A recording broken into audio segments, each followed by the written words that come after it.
Mark 15:21-41 King James Version.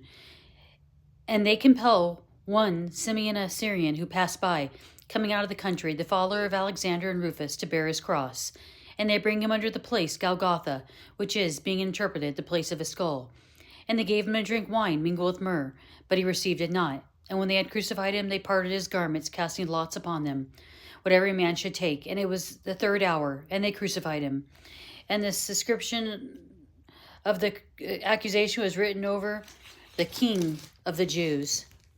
And with him they crucified 2 thieves, the one on his right hand and the other on his left. And the scripture was fulfilled, which saith, And he was numbered with the transgressors. And they that passed by railed on him, wagging their heads, and saying, Ay, thou destroyer, is the temple, and buildest it in 3 days. Save thyself, and come down from the cross.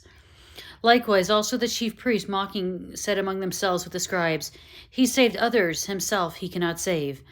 Let Christ, the King of Israel, descend now from the cross, that we may see and believe. And they that were crucified with him reviled him. And when the 6th hour was come, there was darkness over the whole land until the 9th hour. And at the 9th hour Jesus cried with a loud voice, Eloi, Eloi, lama sabachthani, which is, being interpreted, my God, why hast thou forsaken me?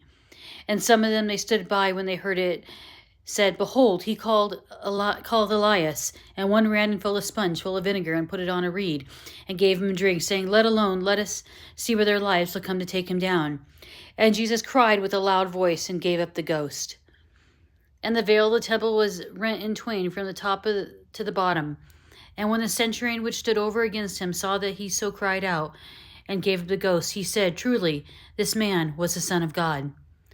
There was also women looking on afar off, among whom was Mary Magdalene and Mary the mother of James, the less of Joseph and Salome, who also, when he was in Galilee, followed him and ministered unto him, and many other women which came up with him unto Jerusalem.